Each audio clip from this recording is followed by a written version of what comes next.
And so this team of park rangers annotated park signs. They actually specifically annotated a timeline of the Muir Woods National Monument to more comprehensively showcase the history of, again, Indigenous stewardship, the land, contributions, again, from many different groups of folks to make that, in this case, now National Monument, what it is today.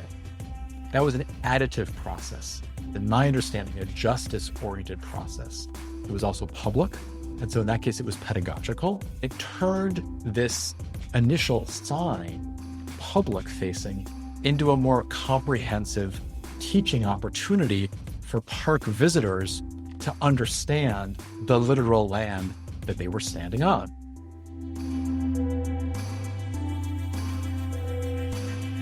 Hello, listeners, and welcome inside the recording studio. Here we are to do another episode of OEGlobal Voices. We try to share with you conversation style, people, practices, and ideas from open educators around the world. And I'm your humble host, editor, and button clicker, Alan Levine.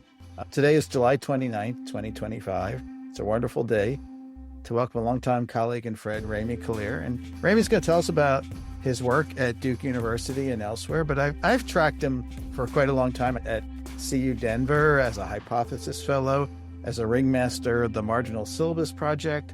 I'm curious to ask where it started, the interest in annotation. In 2021, Remi and Antero Garcia published, I call it the textbook of annotation. In the book, Annotation, with an emphasis on it being an everyday act, like bringing it to people's, everyday practice. We had Remi when in 2021, we were trying to get people to annotate the UNESCO OER recommendation. But really, I was sparked when I saw that Remi had his new book out, Remarks, and that's RE/Marks. I want to ask about the naming there on power, where really he goes more broad with annotation and what's going on in society and social justice and power.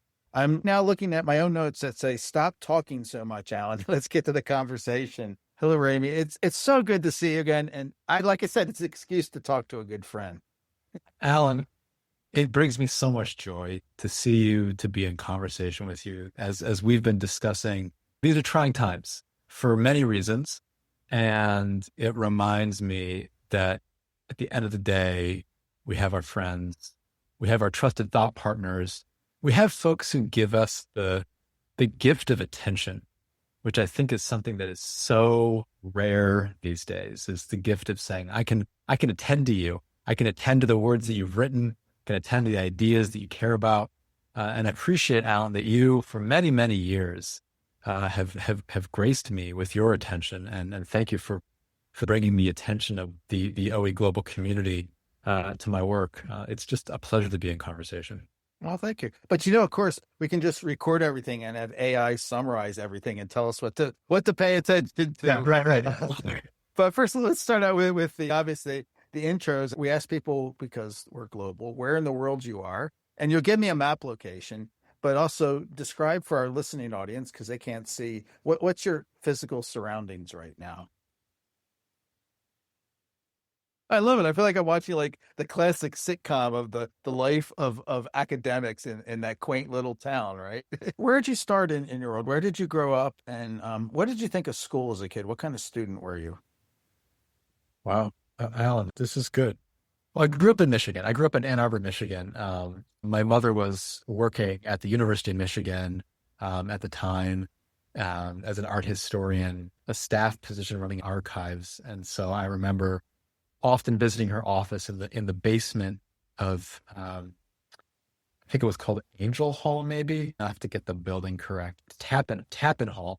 In the basement office, she had a little set of boxes, and she was running this art archive with a bunch of grad students, helping faculty do research about Asian art. How did those kinds of experiences inform my sense of self as a student? I suppose I enjoyed school because I didn't find it too alienating. I don't feel as though I had a particularly strong sense of any kind of disciplinary practice as a student. I learned to read. I guess that was, fine. And I had the incredible privilege of having a lot of support around me. But, I had teachers whom I can recall their names, like Shar Hanchek was, my first grade teacher, and Jeff Gaynor was my second and third grade teacher, maybe third and fourth. I recall the names of my teachers, which I suppose is a good sign that they were influential in my life. But I suppose it was finally in middle school where I got a sense of being more connected to, enjoying reading, like really getting, sucked into books and really enjoying that process of being a reader, in middle school, or, appreciating that I could do some writing once I got to high school. I had a really amazing series of teachers. I went to two different high schools, and I suppose once I got into a more alternative model of the high school that was more project-based, I get to call my teachers by their first names, and I got to really, think about myself as somebody who actually maybe had some academic skills. That rooted me a little bit more. And I ultimately met a mentor who remains a mentor to this day, a gentleman named Jeff Kupperman, former professor, mentioned in the acknowledgments of this new book, who I met as a 16-year-old. And I spoke with him just a few days ago, right? I'm like, this is a lifelong mentor of mine who I met as a teacher.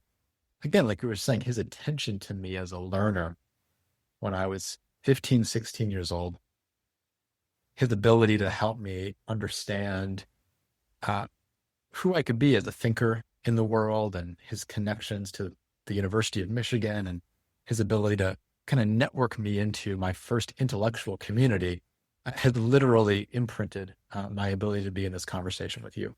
And so I don't take for granted that sometimes, even as a very young person, you really can make lifelong impacts on people as learners, as students, as writers, as readers. I don't take that for granted. That's so significant to think about the influence. I want to go back because I think I remember right that your mom brought home the first computer. I mentioned that in the book. Mom was raising two kids on her own, and she was hustling, and she had her day job, and then she was also teaching classes for the local Y on the side. So she was juggling two jobs and two kids on her own. And so, yeah, I mean, this is the other thing. Like you asked the question, like, who introduces you to certain forms of technology? I think about that a lot as the father of a 6-year-old now, right? As I was mentioning earlier, I have a hard time explaining to my 6-year-old the idea of a computer or the information-seeking behaviors of knowing that there are answers. If we look at something online, big air quotes on the word online, he has no idea what we're talking about. He knows that we send messages using our phones. He knows that phones do lots of magical things. But of course, as parents, really attentive to his screen time. Mm-hmm. I think between the two of us have the incredible privilege as parents of owning probably 5 or 6 computers, but no television. Right. And so I just think again about how young children are introduced to technology of their day. When it came to me, my mom was juggling us and she was juggling jobs. And so she had this old Apple IIe computer that was a work machine, but she had work to do in the evenings. And so she would literally take this computer, put it in a cardboard box, and put it in the back of our little VW Bug. It was dark green. My sister and I were in there too, and she would just schlep us, again, from that basement office at the university back home with this computer. And I remember as a kid falling asleep, hearing her typing in the and that's what it meant to do work in the evenings, lugging this computer back and forth. These are the legacies of learning with, these tools in our lives and thinking about, I'll mention this once and then we never have to mention it again. Everyone's talking about like AI everything, right? I'm just thinking, like, how do we grow up with these ideas in our mind? Because they're either by circumstance or some sense of intentionality. And, again, I really cherish the memories of having, in this case, a mother who was so caring, as a parent and so dedicated as a professional, and this really notable memory of like riding around in the back of this VW Beetle. So many things jumped out maybe, but it was that beginning when you were remembering the name of Tappan Hall. And I could see you were clicking it. And I've been thinking a lot about the way we associate things like that. And you went back to the green beetle, like you can smell what the back seat is like. The power of that sort of association of things in our minds that are not directly correlated by word frequency or statistics. And I think I've been thinking too about when we recall it, what a powerful mechanism that is for like, it sounds, kind of cliche to talk about the brain, operating like a thing, but the brain engaged. And I think more about like AI. It's just like you could have typed in like what was the name of the tech hall at Michigan, and you would have gotten an answer. But would the experience be as rich as you remembering what Tappan Hall was? Right. Well, which is actually great because that's the imperfection, Alan, that we're Yeah. in the moment, actually. Yeah. Other piece of this, which is the imperfection that I love, is that this is not only a story or a recollection of my relationship to my mother and our family, but also to my sister, who was barely even 18 months younger than I am. When I have conversations with her now, particularly as we've, gotten into our 40s and we have, we have a lot of distance, we're very close personally. We have a lot of distance geographically. She lives in Europe now. We have a lot of distance from our childhood. When we get into these conversations together, and we have the joy of doing so, we remember things so differently that it calls out the imperfections of my sense of memory. I remember that, again, my mom would shut both of us around, right, to this basement office of hers when maybe we weren't in school or she didn't have childcare set up or there was something going on. And I know that my memories of, let's say, learning how to type on a typewriter in that basement office are not my sister's memories of what she was doing in that basement office. Or the pictures that she was drawing, maybe the grad students that she was talking to that were, of course, also sometimes our ad hoc babysitters, right? Like, and that to me, that divergence of perspective, that kind of pointing out the imperfections, and having to tap into that through the memory is social. The memory is only elicited because I have to ask my sister, hey, do you remember like this thing? And she's like, yeah, but not in that way. Yeah. It's all of that imperfection that actually is what I find so meaningful now. Yeah.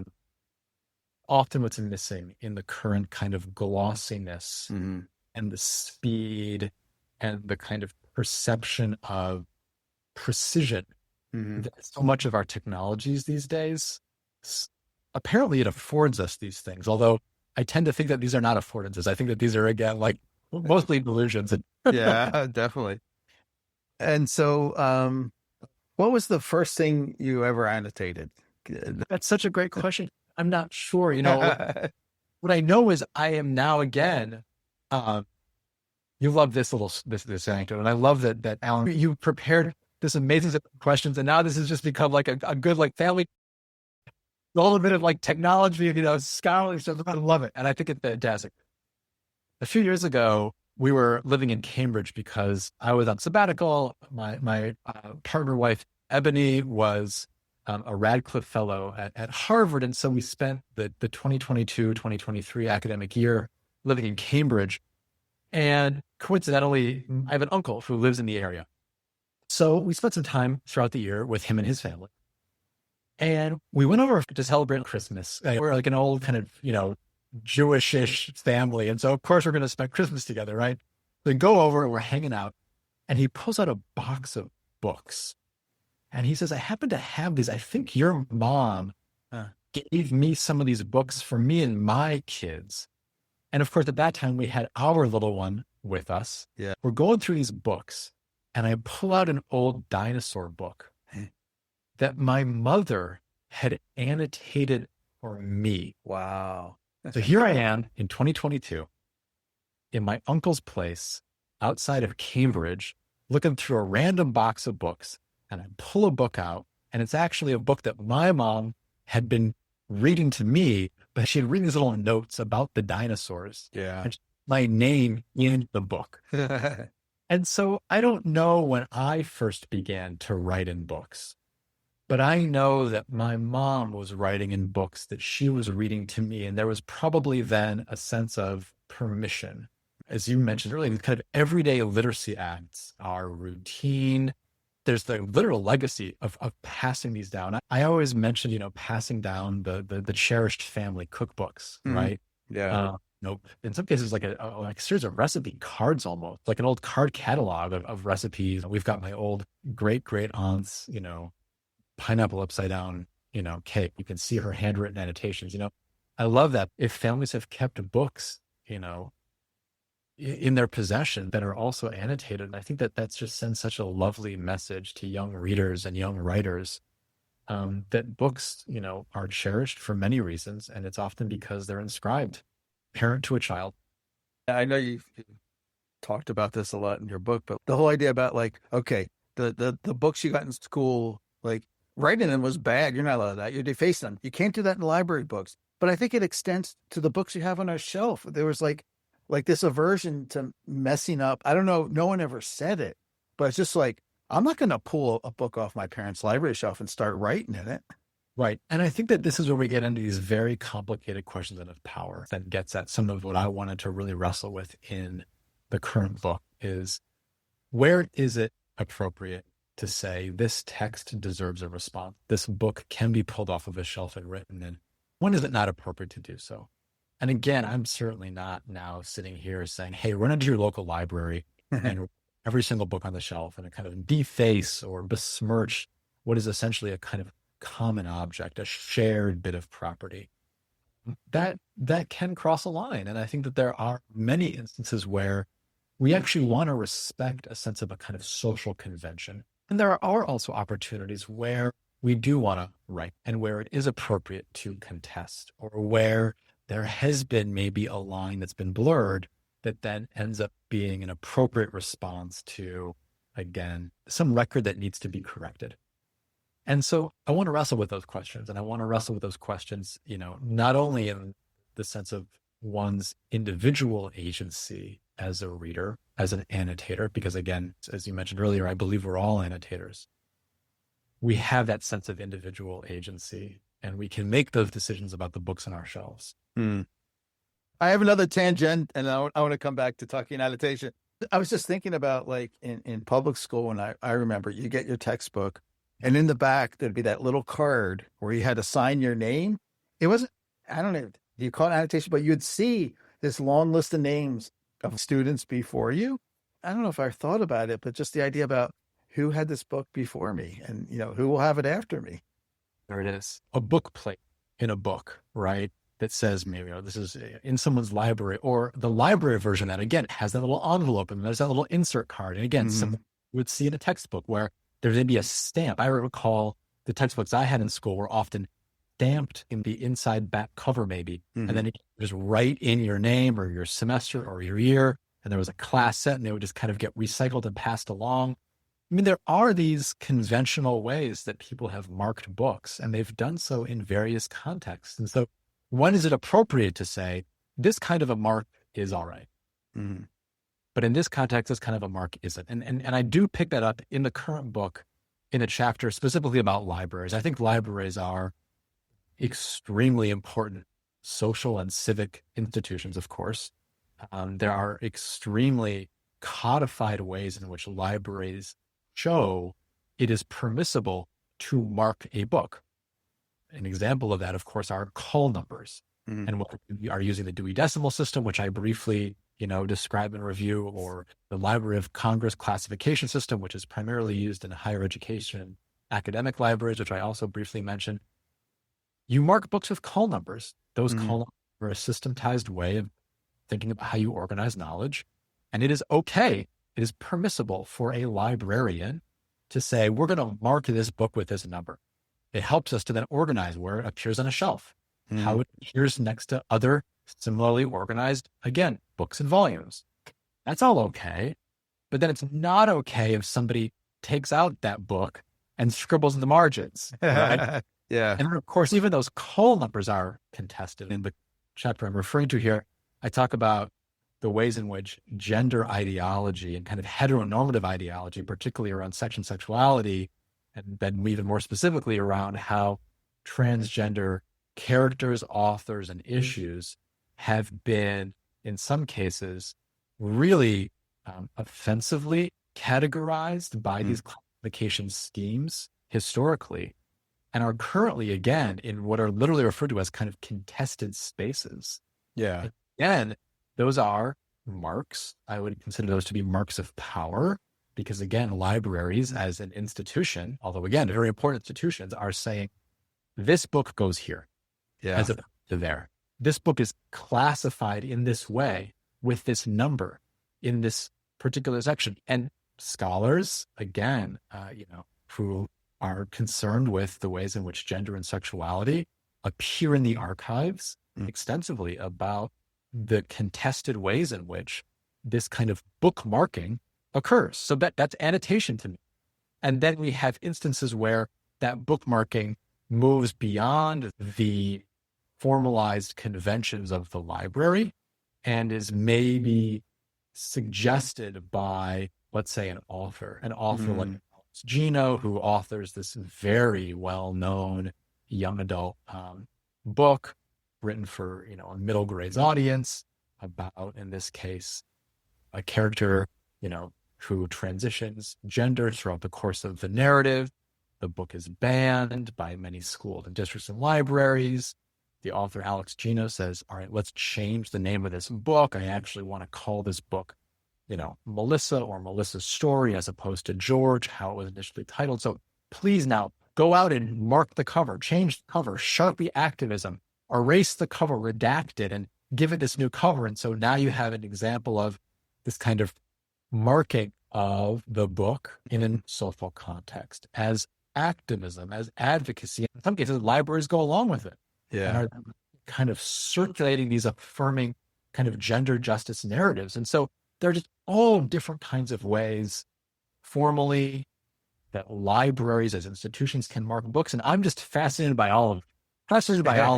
Whether it's, the legacy of the Dewey Decimal System, or it's because an author, goes on to Twitter at the time and says, let's participate in a viral campaign to mark up my book. All, to me, suggests that we have a lot to learn about how marks reflect power and how we are all implicated in that annotative practice.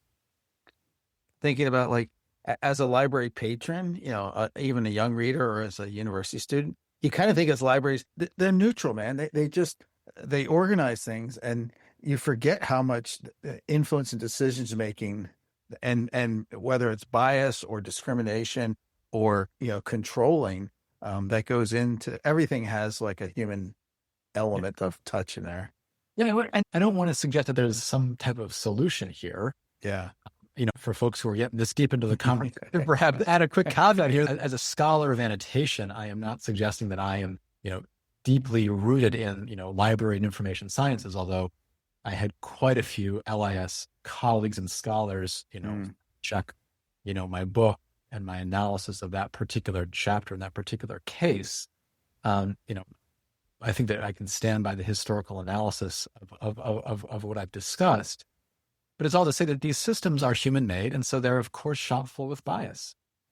And so we can change the ways in which we categorize, our books, and we can attempt to organize knowledge in different kinds of ways. And yet, however we choose to work through those systems, they will inevitably be imperfect. There are amazingly dedicated librarians who have been doing this work to try and figure out the ways in which, again, whether it's scholarly studies of trans issues, whether it's trans authors, trans characters, narratives, how then that appears and is accessible through a library as a platform, right? The library serving as a platform that then mediates as readers our access to that information. These are ultimately human-made decisions. And there's, again, been decades, not only of scholarship, but really activism to try and find more humane ways of approaching this work. At the end of the day, it will always remain imperfect. And those are not my original observations. Those observations have been made by many folks, but to say, hey, if you do care about, writing on text, if you do care about how texts are marked up, if you have any inclination to care about annotation, please know that the librarians are doing it just as much as you. Right? Everybody's doing it. Yeah. Right, we're all of this kind of mark making together. Right. Yeah. Well, I really want to get to the new book, but just in general, like, annotation itself, we're not going to define it, but, thinking about like, yeah, we're taught to make notes in school as we're studying and maybe to highlight, our copies of printouts and things. But where was it, or what was it for you made it seem like there's more to this? This is a scholarly. I'm really intrigued by this as a larger process than the mechanics of note taking. I think that I began to see this, happening, this literacy happening in so many different social contexts that I tried to bring a kind of consistent language to what I was observing. I certainly observed it when I was a middle school teacher in the South Bronx. I've been thinking a lot about the fact that it was this summer 20 years ago that I was starting to set up that classroom at middle school 22, teaching literacy to 11 and 12-year-olds and seeing how they were or were not marking what they were reading. And I could see that there was something happening in a classroom setting. But of course, we're also seeing this in the streets, right? We're seeing marked up signs. We're seeing marked up billboards. We're also certainly seeing that increasingly on social media. Certainly many folks have written about hashtags and what it means to circulate messages, particularly in online spaces through things like hashtag activism, the title, in fact, of a lovely and very important book. And so it's all to say that I was seeing these kinds of notes accompanying texts, notes added to text in so many different contexts. I felt ultimately then, by that time as a scholar, that I wanted to bring some kind of, again, consistent language and some kind of consistent analysis to what I understood to be happening both in the classroom and in the streets, or in formal learning environments, but also environments that are very much educational, but seen as not only informal, perhaps even recreational. I'd be remiss not to mention, because this has just happened, that the opening kind of substantive example that I give in the new book about annotation as a critical act, as a civic act, is at a park. It's the Muir Woods National Monument, about a 20-minute drive outside of San Francisco. A few years ago, national park rangers, working with an interpretive team, took an existing sign that was incomplete. It was an incomplete rendering of the history of these woods that largely erased Indigenous stewardship, Indigenous history of cultural history and environmental history of this particular land and geographical area, the Coast and Miwok people in particular. It also erased the involvement of women, or specifically women of color, in the environmental justice movement as early as, again, the early 1900s, and created a rather sanitized and rather white reading of the history of this particular area, and did not mention the fact that John Muir, who's upheld as an incredible naturalist and conservationist, was quite racist in his writings towards, in this case, Indigenous people, and really silenced that aspect of his own biography. And so this team of park rangers annotated park signs. They actually specifically annotated a timeline of the Muir Woods National Monument to more comprehensively showcase the history of, again, Indigenous stewardship, the land, contributions, again, from many different groups of folks, to make that, in this case, now National Monument, what it is today. That was an additive process. In my understanding, a justice-oriented process. It was also public. And so in that case, it was pedagogical. It turned this initial sign, public-facing, into a more comprehensive teaching opportunity for park visitors to understand the literal land that they were standing on. And as of last week, you foreshadowed that, and I was about to say, what a bold initiative to take with people empowered to do what's best, and it was removed. I believe her name is Elizabeth Dion. I hope I'm pronouncing her name correctly. Was the park ranger who was involved. She wrote a Medium blog post that was put up, I think, just 5 or 6 days ago now, maybe.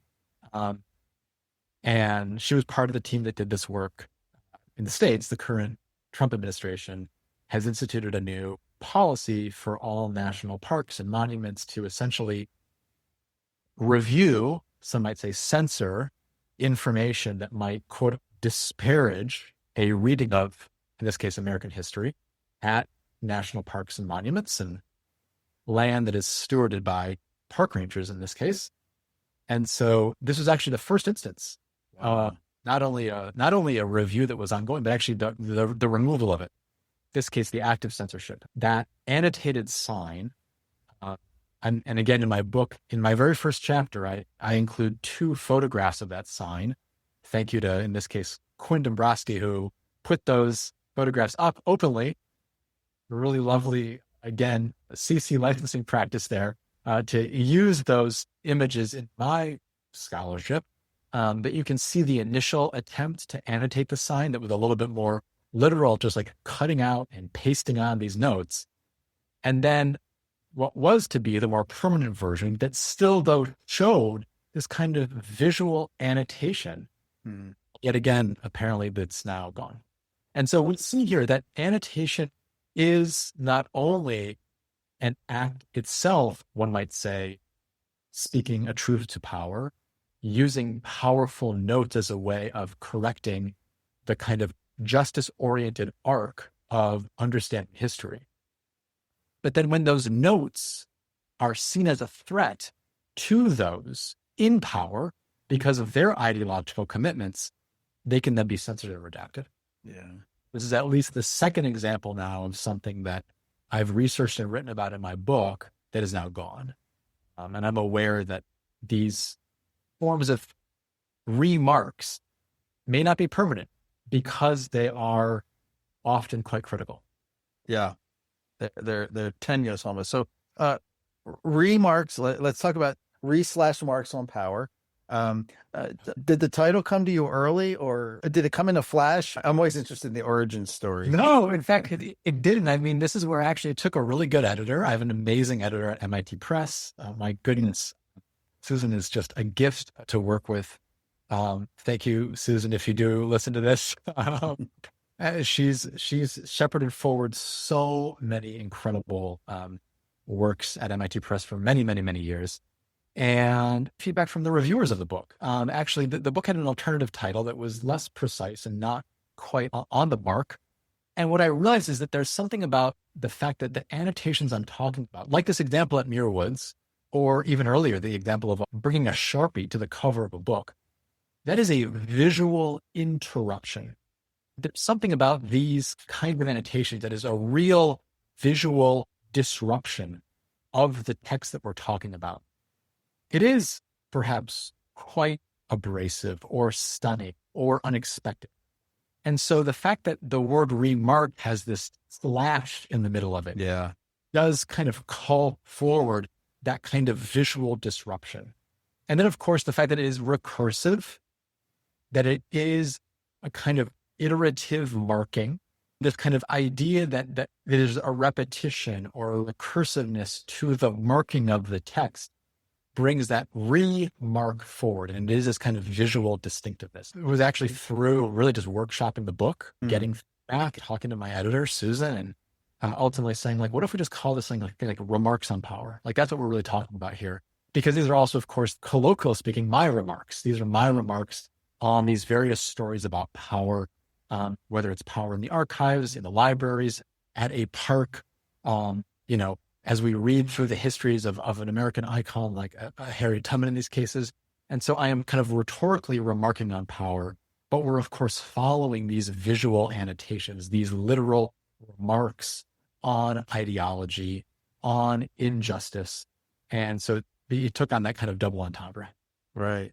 So when I saw the book and the table of contents, like the variety of the chapter stories, if you will, from Muir Woods to the border at Tijuana, which is an incredible story on its own. And then I want to talk about Harriet Tubman, and my own sort of connection. But were there more that were in the mix as well that you were thinking about? There were, Alan. I wanted to, and I appreciate that you used the word here, like I wanted to share stories.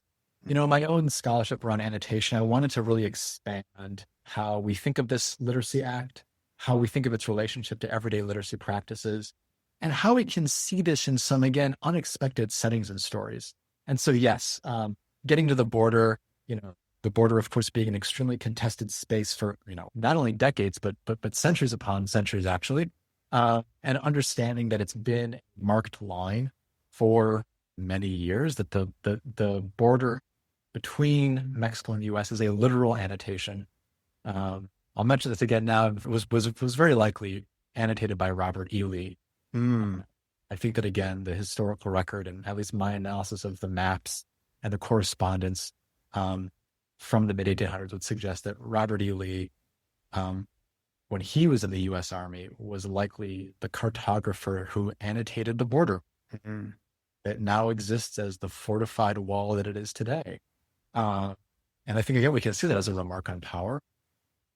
And, from understanding the devastating legacy of that mark to the more empowering mark of someone like a Tubman. And I want to hear all about this, Alan, but for decades is certainly hallowed and revered in many, many ways. And there have been some incredible biographies of Tubman published recently, including the Pulitzer Prize-winning book about Tubman's leadership in the Combahee River Raid during the Civil War, of course. Shout out to Edith Fields Black, who, again, just won the Pulitzer. I am not here speaking as a biographer of Tubman. As a reader of Tubman's annotations, I think that there is something important to be said about her literacies.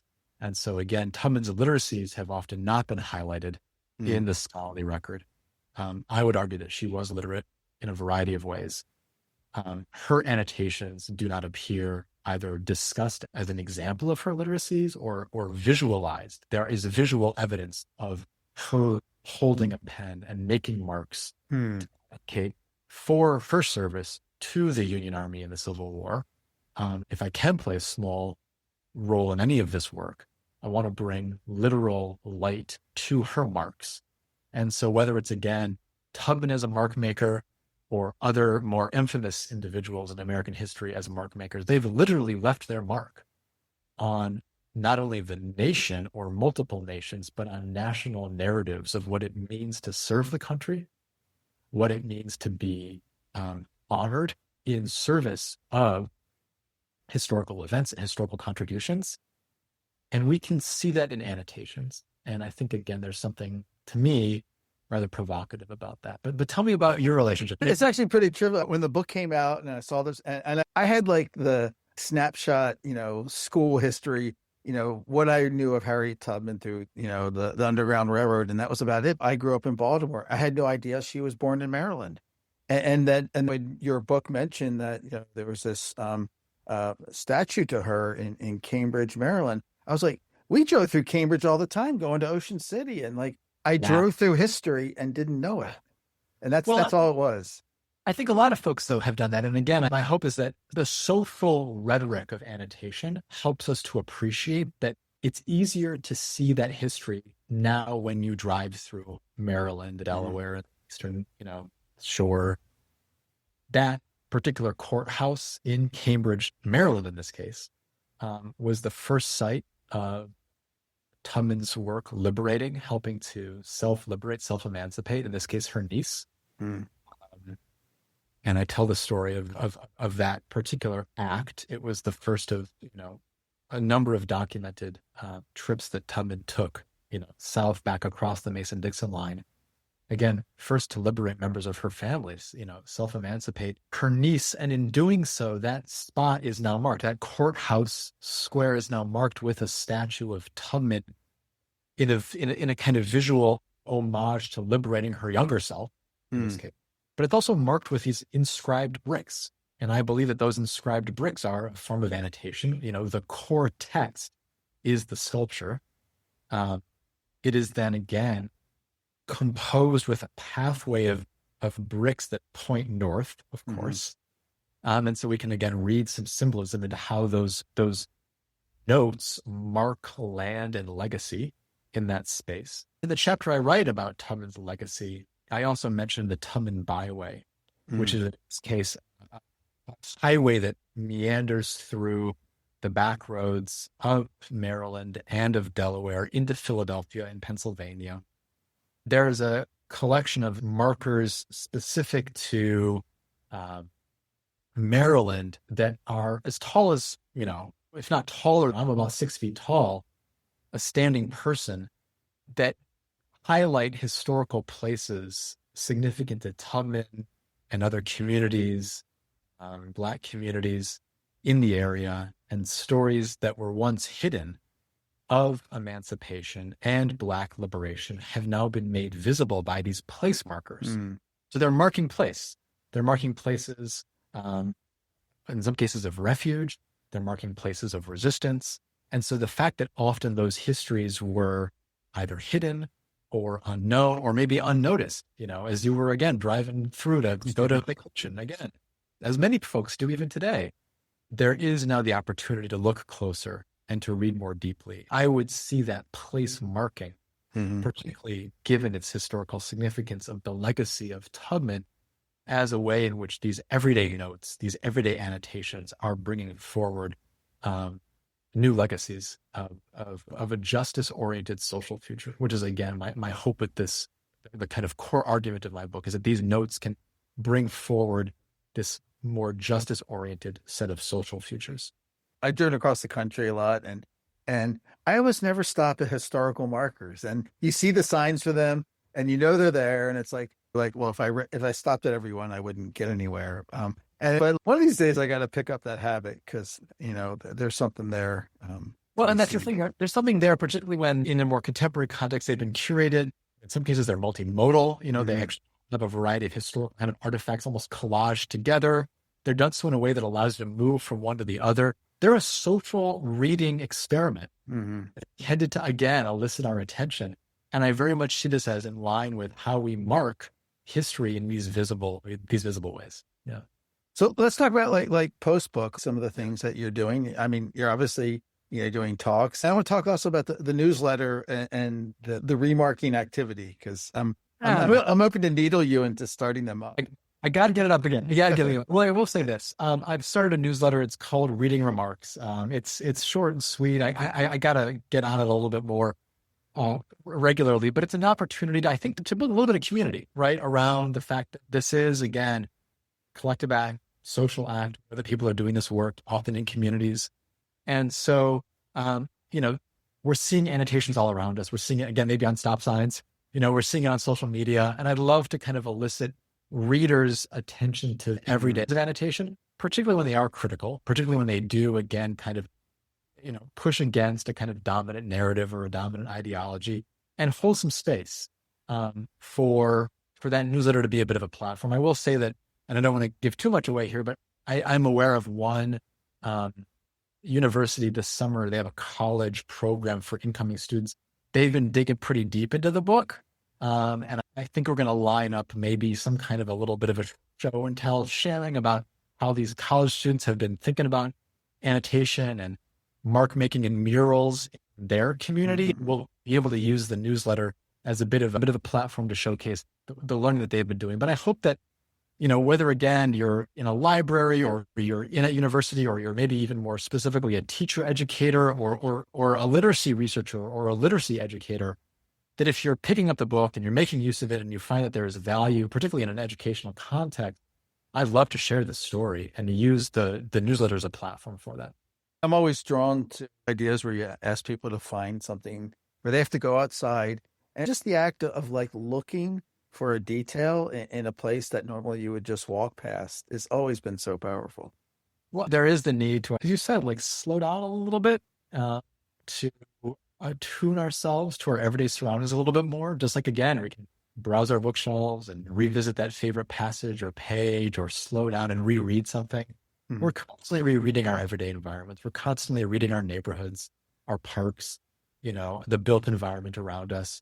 And in so many instances, it's marked, and it's marked in really consequential ways. And so I want to honor that process, and I want to provide people with a new way of appreciating why those kinds of literacy practices matter in our everyday lives. And since, I work for Open Education Global, how do you classify yourself as an open educator? And I know the answer, just that you act that way. But if you could talk a little bit about the decision and the process of publishing openly. I'm glad that you mentioned it. Thank you for doing so, because this is really quite important. When I went under contract for this book, and let me mention, by the way, that as an academic, writing this under contract means, hey, you're not making any money off of this thing, right? There are no royalties here. There's no big advance, you're writing this book because you care about it, right?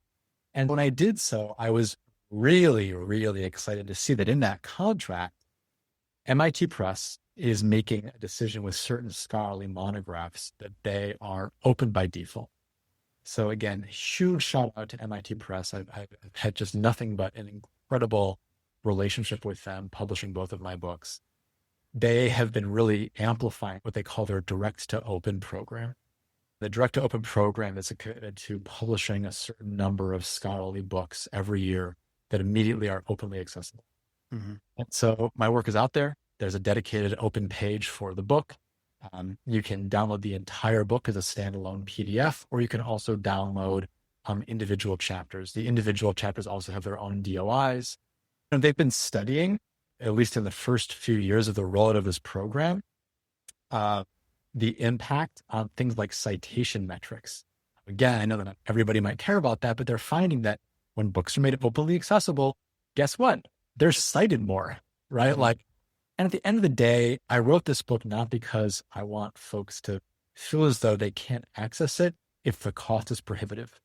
Again, like I mentioned, 20 years ago, I was, a teacher at middle school 22 in the South Bronx, wasn't buying a whole lot of scholarly books, but I had an interest in them. And I know that today there are a lot of educators, either in K-12 context or higher education context, who, again, given how trying the times are, may not feel as though they can spend $40 to buy a copy of my book. I don't want cost to prohibit someone from an engaging story about Tubman or the annotated US-Mexico border or Sharpie activism or anything else. I want to be able to say, this for me was literally a labor of love. Mm-hmm. This for me was a investment in the open public knowledge commons. I am so grateful that my publisher is also committed to that knowledge common in this open way. Please, here's the link. Just go download the book. Your investment of, again, your attention, as we were talking about at the beginning of our conversation, that to me is more valuable than knowing you can go out and buy a copy. So great. Thanks to those folks who do.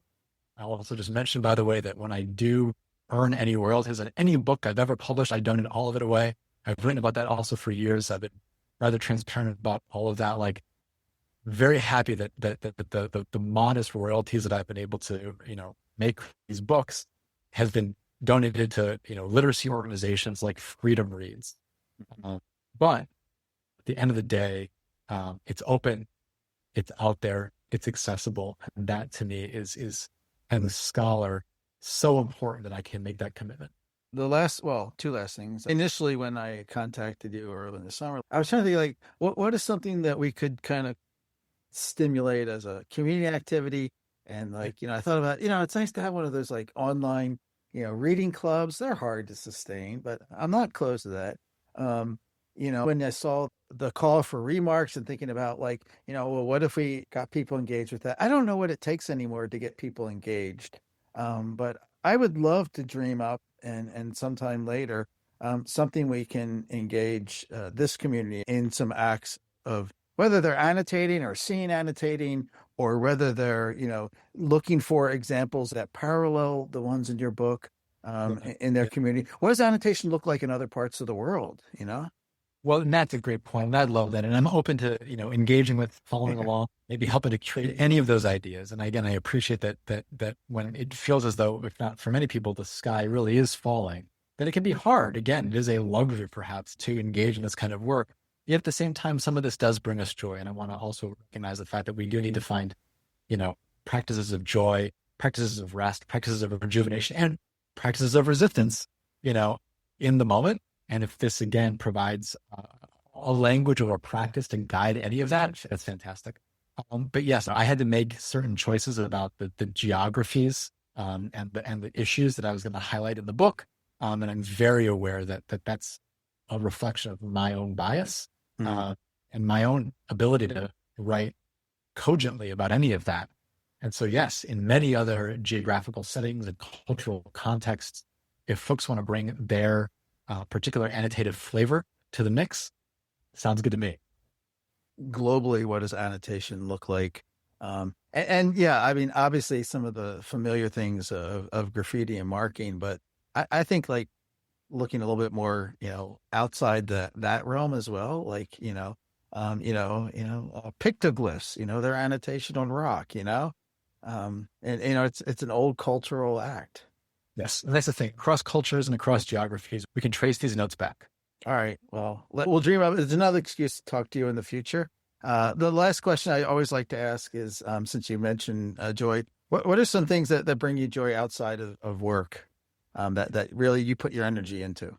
That's such a great question, Alan. At the end of the day, there are two things, beyond the 9 to 5 that are keeping me grounded. One, in terms of taking care of myself, I got to move my body. I got to just literally either it's running or actually doing something just to kind of remind myself that we're getting out of the head and we're getting into the body. Sounds like you're planting trees, that there's something about physically moving the self that is, I think, for me, really important. And then, as I mentioned, I'm a dad, and I'm hanging out with my 6-year-old and we're building Legos and we're drawing things and we're learning how to read. And, seeing the world through the eyes of a child is an incredible privilege. And it brings a sense of levity and a sense of responsibility that puts a lot of the rest of this in perspective. At the end of the day, I'm trying to show up, for myself a little bit. And if I've showed up as a dad, as a partner, I think I'm doing all right. I think we're doing all right. So I hope folks also find those opportunities to be connected to themselves, and be connected to each other in their own lives. And maybe that brings a little bit more joy into our world. So good. Thank you for the time. Thank you, the listeners out there, to this episode of OEGlobal Voices, the podcast that I get to do from Open Education Global. I'm putting on my announcer voice, but every time I do an episode, I've encountered, usually like people do podcasts, they have like their theme song. I have a different song for every episode, and I go to the Free Music Archive because they're all Creative Commons licensed music by independent musicians. And so I found a track called Note Drop by an artist named Broke for Free that's licensed Creative Commons Attribution Non-Commercial. And the fun part is I get to mention this to Remi. He might go look for the song, but maybe he'll just wait to see what kind of weird music did Alan pick out. Love it. But you'll find this episode at our site, voices.oeglobal.org. And hopefully, we'll try to maybe raise some of these ideas in our OEG Connect community or wherever you interact with us in social media. And if you're listening, let us know who else we should be talking to. I'm just looking for more interesting people to talk to. I would do this all day long if it was in my future. And just let us know through our website or you know where to find us. And mostly, I just love having these conversations. And thank you so much, Remi. Well, Alan, this has been an absolute pleasure. Thanks so much for the invitation. We'll keep the conversation going.